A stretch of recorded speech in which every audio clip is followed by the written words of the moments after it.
Hello students, so today we take up the review on towards green energy. We have learnt mainly in the chapter how electrical energy is generated by non-renewable sources of energy and renewable sources of energy. We learnt generation of electrical energy using thermal energy, nuclear energy, natural gas under non-renewable sources of energy. And when it came to renewable sources of energy, we learned about how electric energy is generated using the water stored in the dam, then using the energy of the wind, and finally using solar energy. Now, when we went through the chapter, we found that in most of the cases there is the involvement of one form of energy or the other being converted into thermal energy. Whether we were talking about a thermal energy power plant, we saw the chemical energy in the coal getting converted into thermal energy. Whether it was a nuclear power plant, the nuclear fission in the reactor was converted into thermal energy. Even in the natural gas power plant, we saw that the combustion of natural gas was converted into thermal energy, right? Then when it came to the solar thermal power stations also, we saw how solar energy is converted into thermal energy and then used to generate electric energy. So in most of the cases, we studied how one form of energy or the other was converted into thermal. Then the thermal energy was used to generate steam to run turbines, and then the turbines would drive the generator and generate electrical energy. So now we will take up a review on some important questions which you need to understand so that you will be able to revise the chapter properly. There is just one question in the box on a page where you'll find what is lake tapping. You can go through your text and you will find out there is a question, what is lake tapping? Now, lake tapping basically is drilling a tunnel from somewhere around the lake up to the bottom of the lake. So somewhere in the area surrounding a big lake, a tunnel is dug to the bottom of the lake to establish contact with the water or the rock which is trapping the water in the lake. Then inside the tunnel, the rock blasted. So what happens? The water from the lake flows in a downward direction towards that tunnel with great force, and in that tunnel there are turbines there which will then generate electrical energy. So basically lake tapping is digging a tunnel to reach the bottom of the lake, and once the tunnel reaches the bottom of the lake, using dynamites, the rock blasted, the water then gushes down in the downward direction into the tunnel, and the gushing water runs the turbines to produce electrical energy on a large scale. This was done around twice or thrice in the Koyna Dam.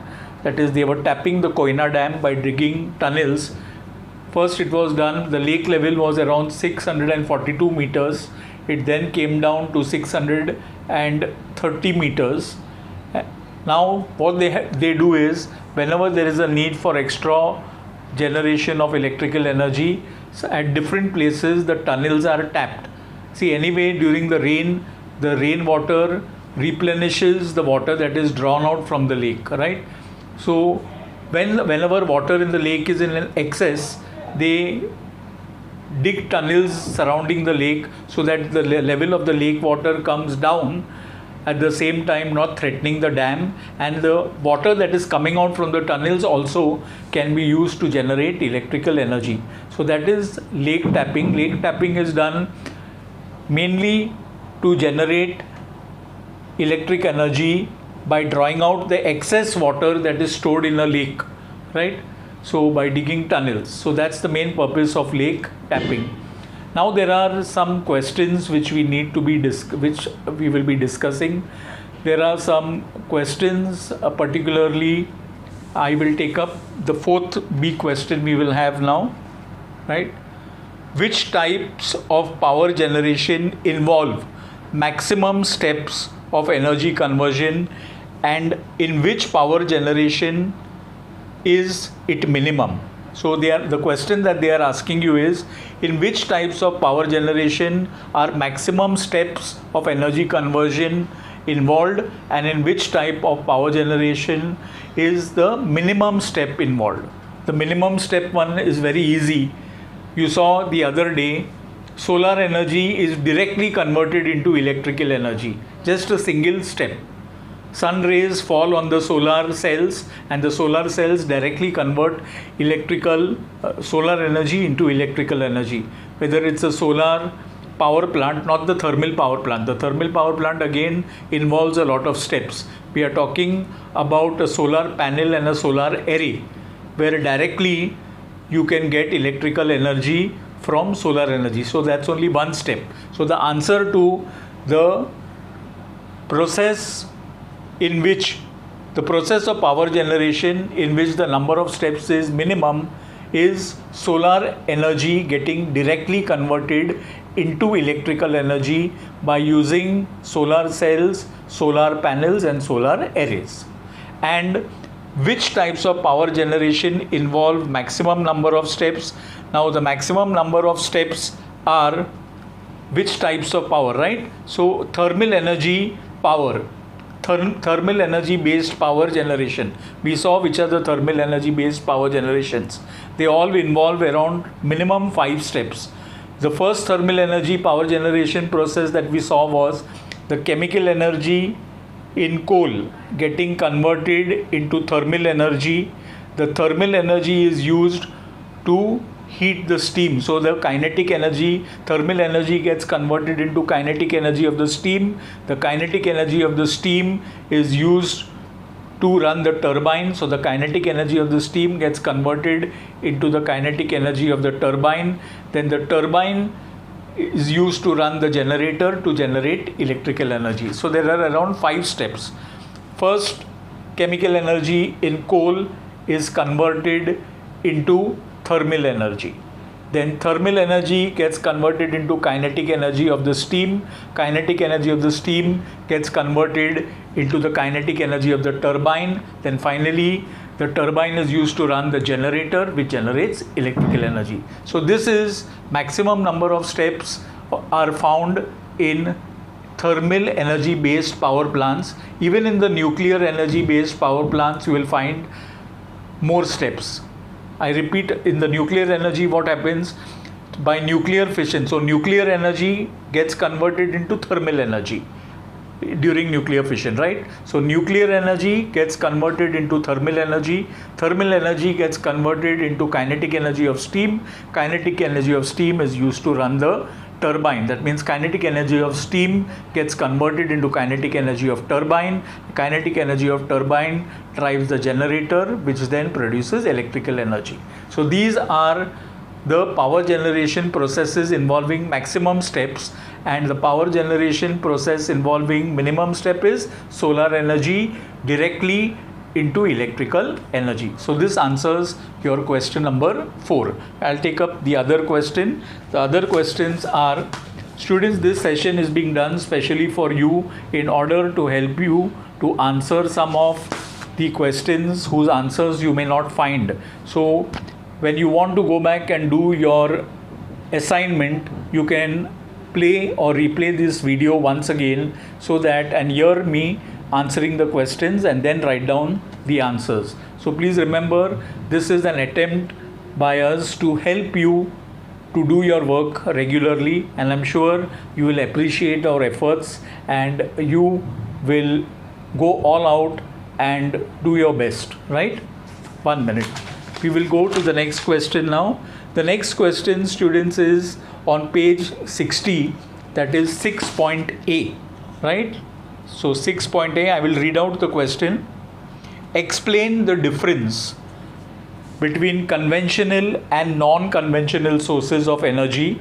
Now, you have to give, whenever you are asked to differentiate or distinguish, it is always better that you give minimum 4 points on each side, right? So you will give, in this case, you will give at least 4 points of difference of conventional energy and 4 points of difference of non-conventional energy.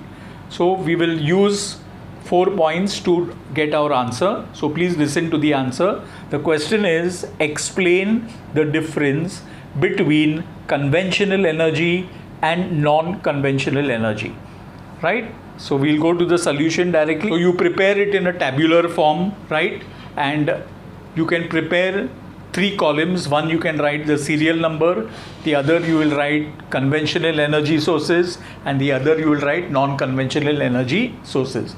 So the first point we will differentiate is the difference in meaning. So what is the meaning of conventional energy source? What is the meaning of non-conventional energy source, right? So the first point of difference is conventional energy sources are those energy sources that have been in use for a long period of time. I repeat once again, conventional energy sources are those energy sources which have been in use for a long period of time. And the first point for non-conventional energy is non-conventional energy refers to sources of energy which have been identified only a few decades ago or in recent times. I repeat, non-conventional energy sources refers to those energy sources which have been identified or discovered for use only a few decades ago or in recent times. Then the second point of difference, okay, so the second point of difference is when we are talking about the conventional sources of energy.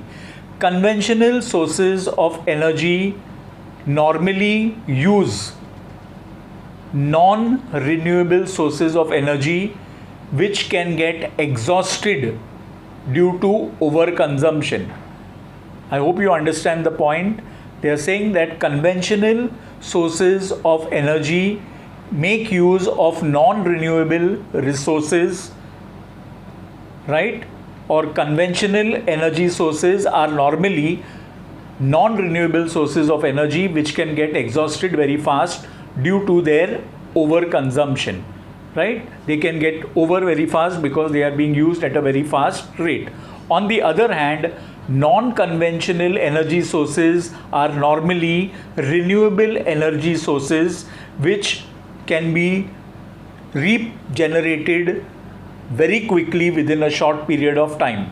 I hope you understood, right? So the non-conventional sources of energy normally refer to renewable energy sources like solar energy, wind energy, tidal energy. These energy sources, once used, can again be regenerated within a short period of time. Now the third point of difference for the conventional sources of energy.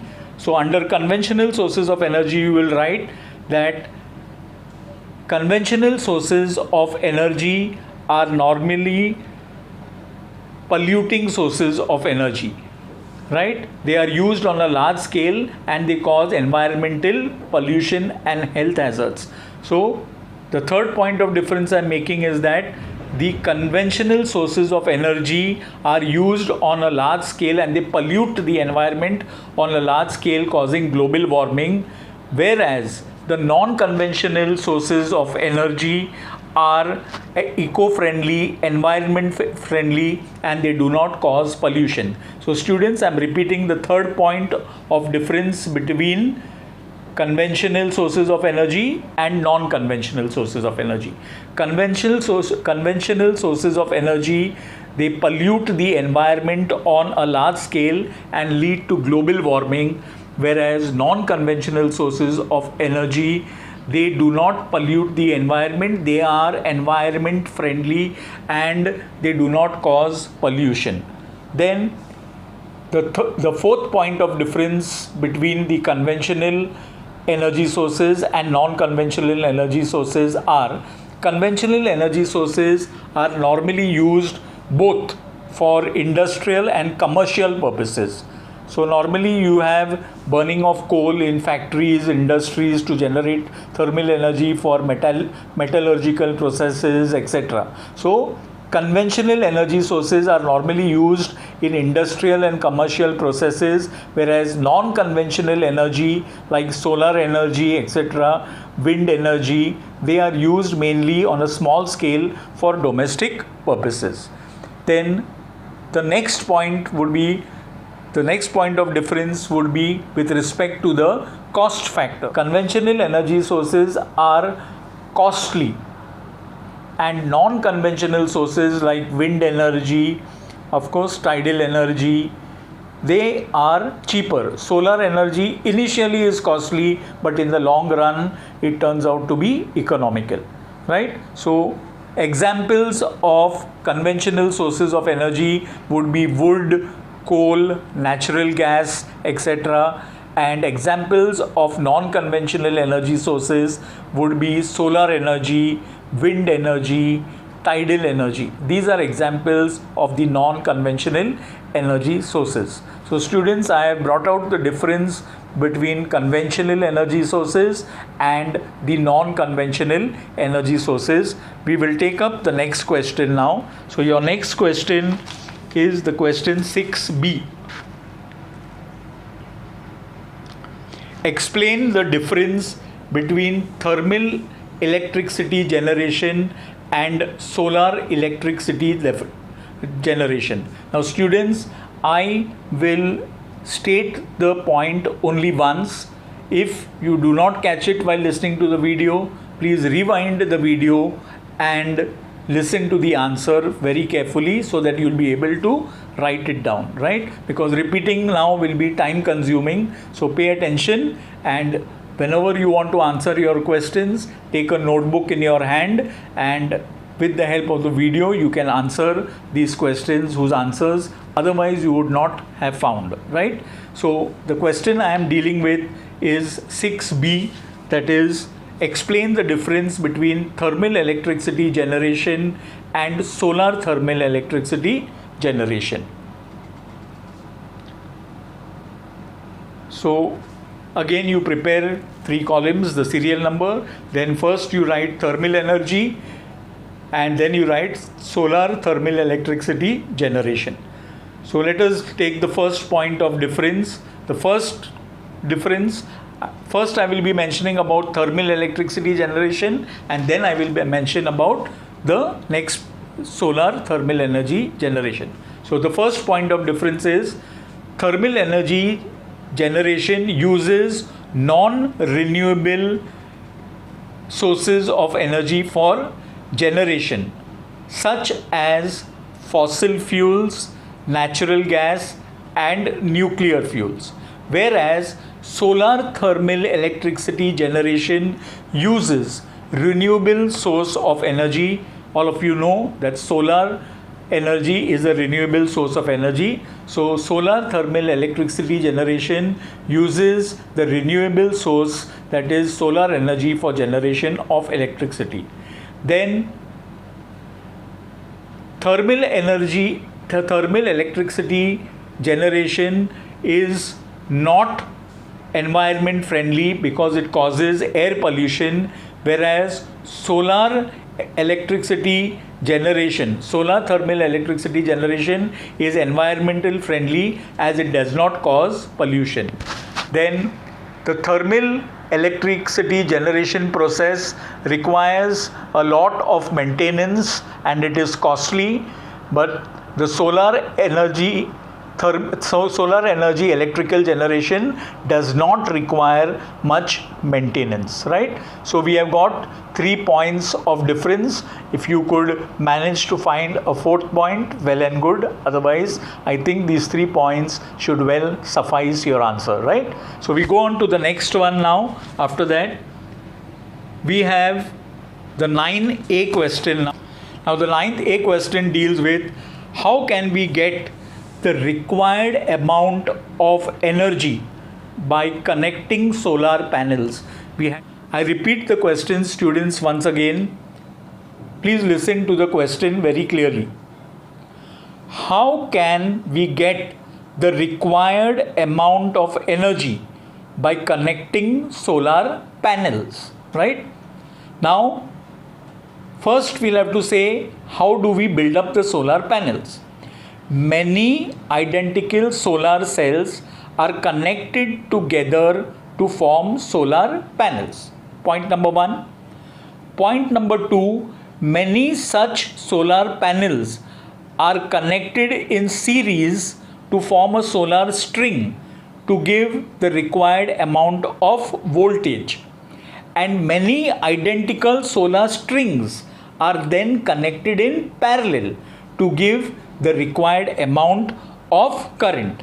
Hence, in this way, we can get the required amount of electrical energy by connecting solar panels. So we take up the next question now. The next question is question 11A. So your question 11A is, give scientific reasons.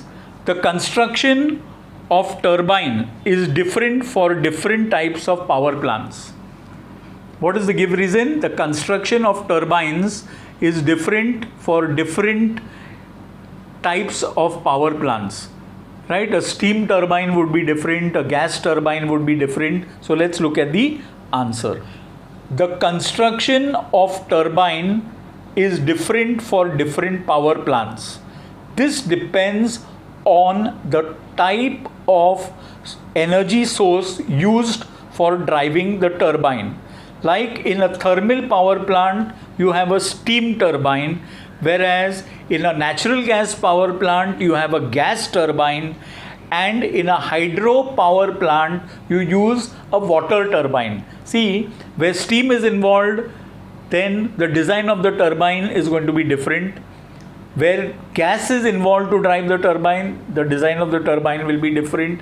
And where water directly is used to drive the turbine in hydroelectric power plants, the design of such turbines will be different. So the design of the turbine depends upon the source of energy used to drive the turbine. If it's a steam turbine, if it's steam that is used to run the turbine, you'll have a steam turbine. If it's gas that is used to run a turbine, you'll have a gas turbine. In hydroelectric power plants, you'll have a water turbine, right? So this is the answer to question 11A. We have the answer now to question 11B. So let's look at question 11B.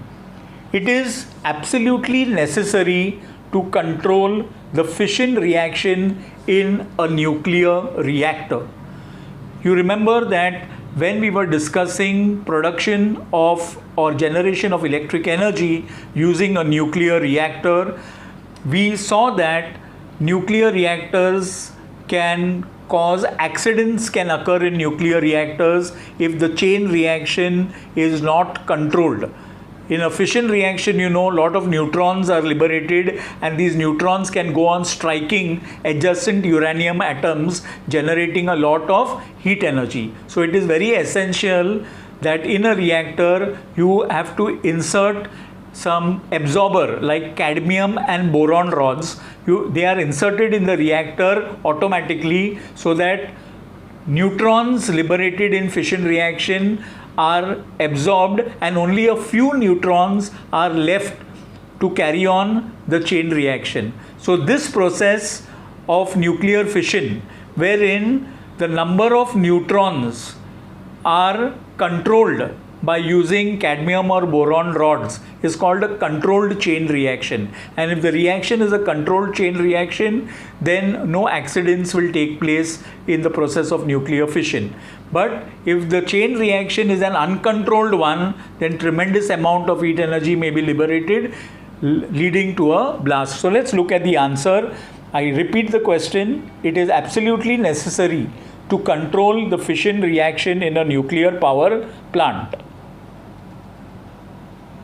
So the answer is, if fission reaction in a nuclear power plant is not controlled, enormous amount of heat energy will be released in the process and lead to an explosion in the power plant, causing destruction to environment and mankind due to release of radiation from harmful radioactive substances. Thus, it is absolutely necessary to control the fission reaction in nuclear reactors. I hope students this answers your question to that give reason as well. So we will discuss the answer 11D. It is possible to produce energy from milliwatt to megawatts. M is milliwatt. Watt is the unit of power, right? So it is possible to produce energy. That means they are asking you, it is possible to produce small amount of electric energy to very large amounts of electric energy using photovoltaic cells. Solar photovoltaic cells can be used or arranged according to requirement of electric power. First, you'll have to build from solar cells, you'll have to build a solar panel. From a solar panel, you will have to collect solar panels in series to build solar strings. Then you'll have to connect solar strings in parallel to make solar arrays, right? To generate electric power on a large scale. So this completes your answer as how you can produce required amount of electrical energy, whether it is in milliwatt or megawatt, by using solar photovoltaic cell. So students, we are now discussing the question 14B, right? I am reading out the question. Listen to the question attentively. Draw a neat and labeled diagram. One solar panel produces a potential difference of 18 volt and a current of 3 ampere. Describe how you can obtain a potential difference of 72 volts and a current of 9 ampere by using a solar array constructed of solar panels.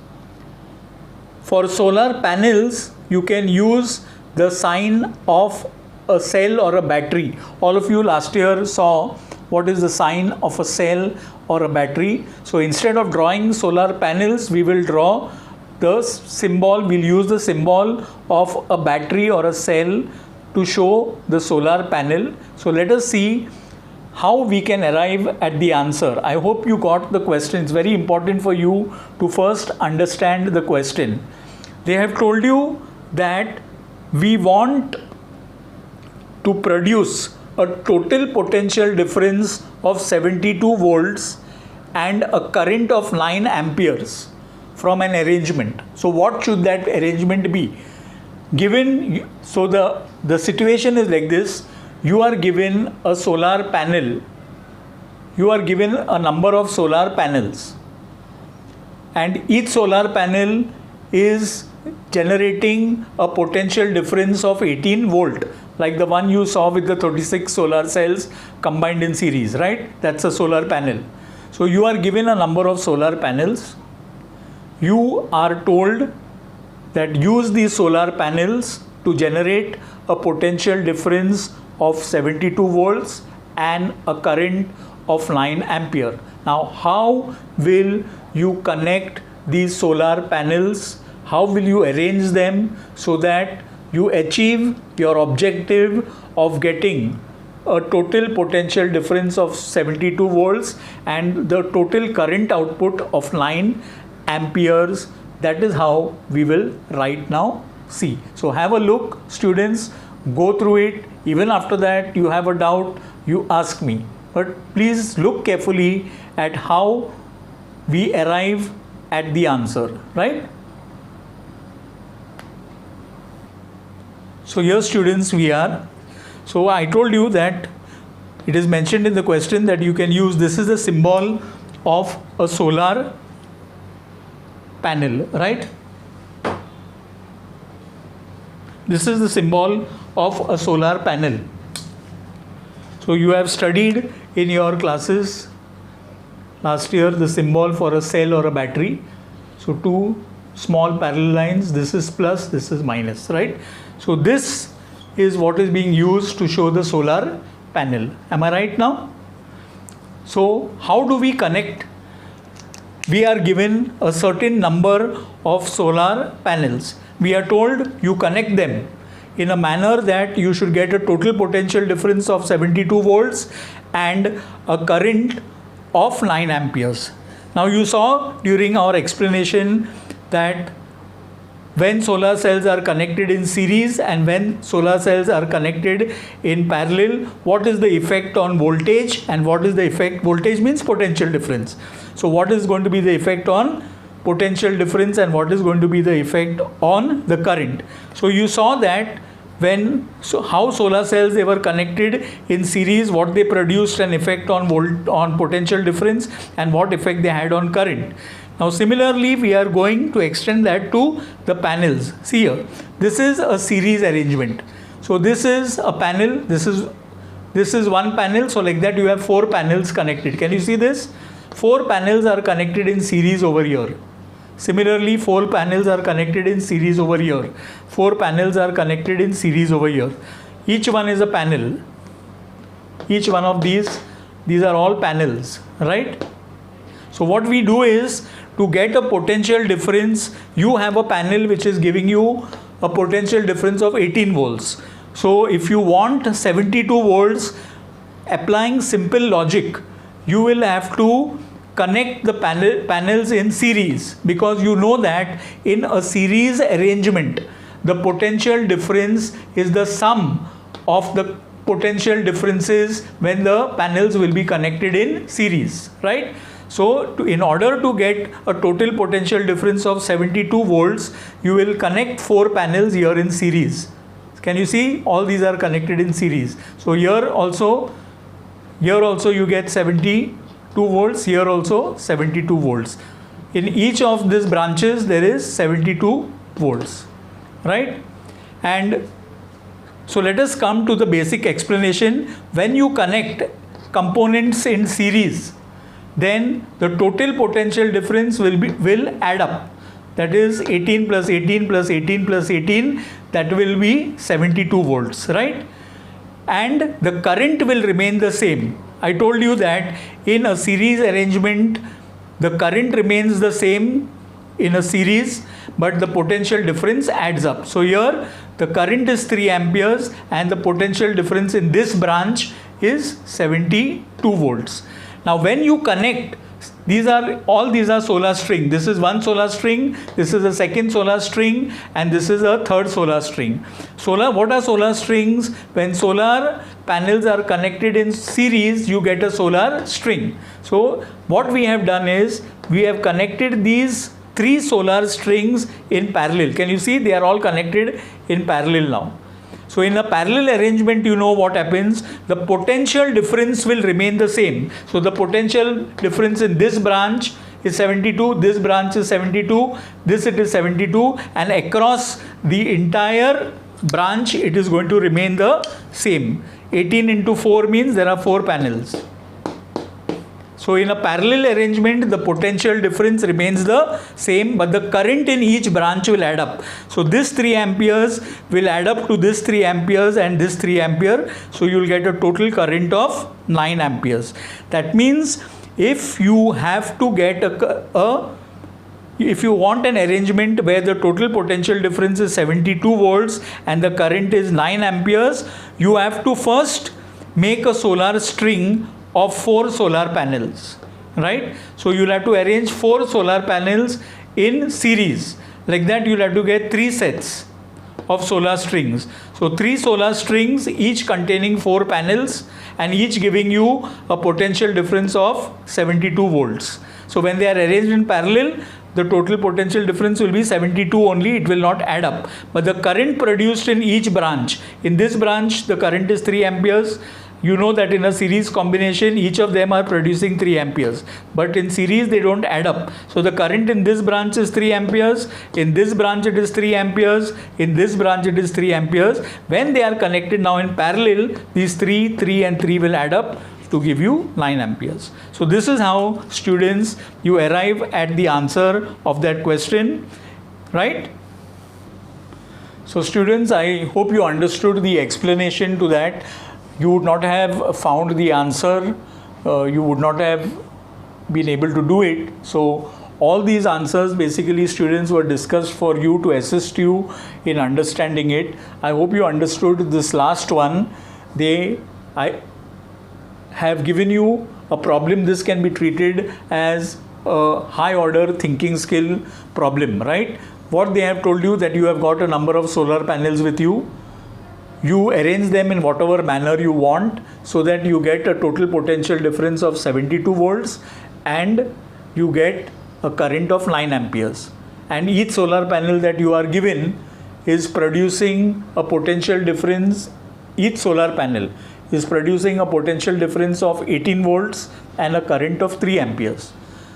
Right? So if you want a total potential difference of 72, using your logic, you know that it is only in a series combination that potential difference will add up. So if you divide the 72 by 18 volts, you will get 4. That means you will have to arrange 4 panels in series first. Then you will get a total potential difference of 72 volts. And each solar string so now gives you 72 volts and 3 ampere current. Now your job is, you want 72 volt and 9 ampere current. Now only when you will be able to increase the current only when you arrange these solar strings in parallel. So each solar string is giving you now a potential difference of 72 volt and 3 ampere current.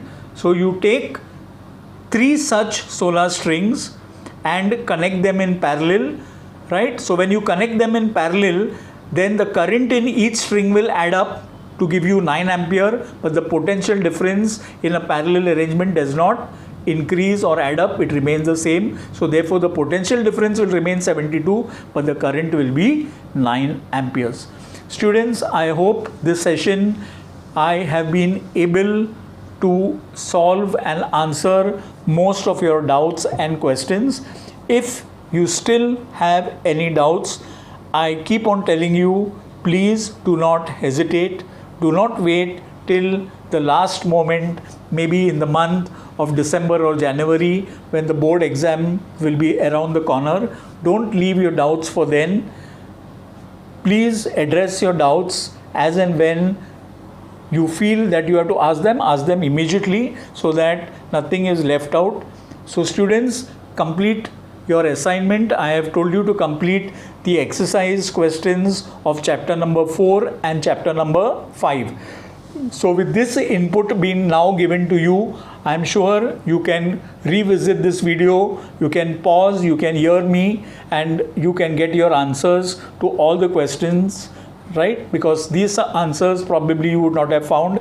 There are some answers which I have not discussed. It is not physically possible to actually discuss each and every answer, right? I have tried my best to provide the answers to those questions which probably you will find it difficult to locate the answers. So students, with this I am signing off, moving off from here. Right now we conclude our lecture on the chapter towards green energy. So stay safe, take care of yourselves, study hard. Thank you and bye to all of you.